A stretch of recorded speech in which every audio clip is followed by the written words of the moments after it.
Obviously, Epps not playing for them certainly, changed their approach, and we weren't really prepared for him not to play.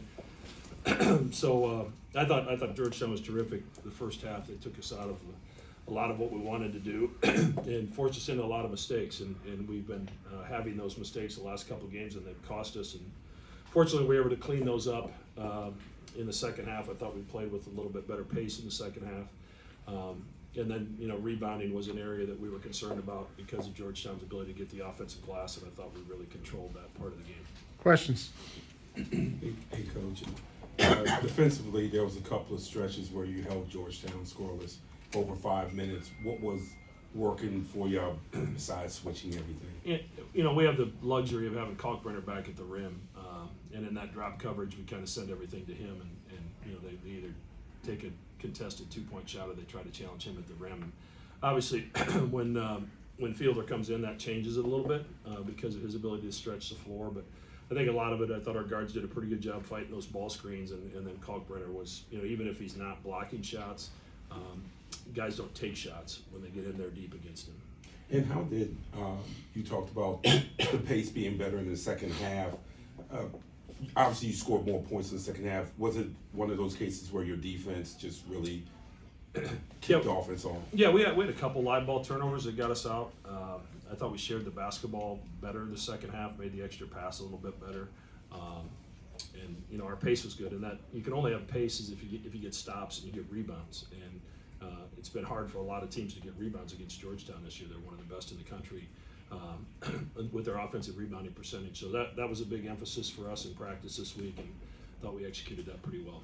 Second half, how much was the goal to get the ball and feet into the paint first? Yeah, we wanted to get it deep, and wanted to make sure if we weren't throwing it to Kalkbrenner, we were looking at him and having their necessity to help and send another guy allow us to get some dominoes going offensively. And I thought our guys got him touches more. I thought he really ran the floor exceptionally well. And when he runs the floor, it creates things because not one guy's going to guard him down there in transition. So we were able to get into the teeth of the defense, get a lot of points in the paint that second half. Speaking of Kalkbrenner, when he signed his LOI 4 years ago, was this what you expected? I don't know that anybody thinks a guy's going to be a two-time Defensive Player of the Year in the Big East, but it's a credit to him, his work ethic, the way he stayed with it. He's really improved in every facet of the game during his career, and besides that, he's just delightful to coach.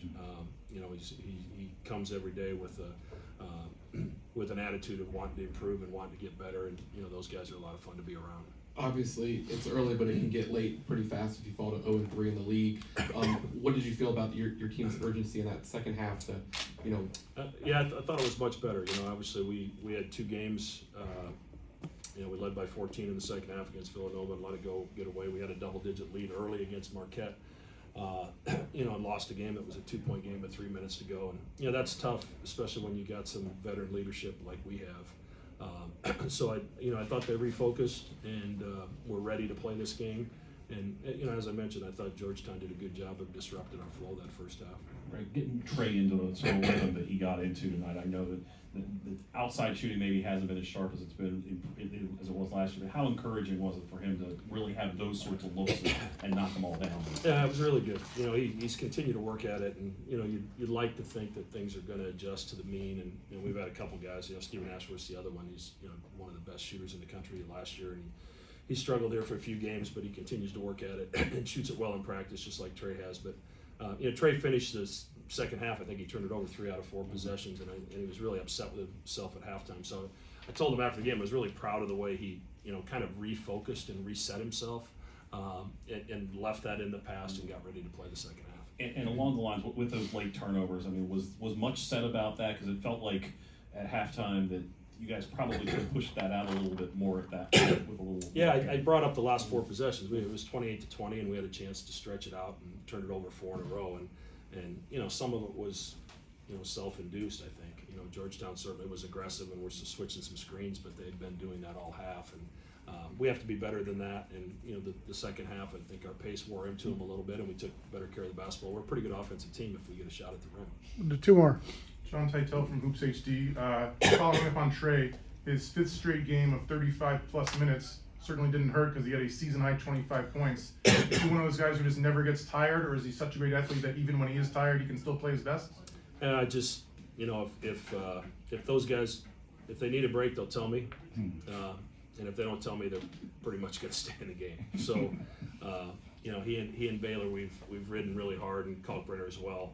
I trust them, and they'll let me know if they need a break. But they played a lot of minutes for us all season, and you only have so many miles you can put on your body in a week, and you either control that in practice. If guys are playing big minutes, then you have to curtail what you do in practice to make sure they're ready physically and mentally the next game. And we really do a good job of the science behind that to make sure that we're getting them the proper rest in practice if they're playing big minutes. Anything else?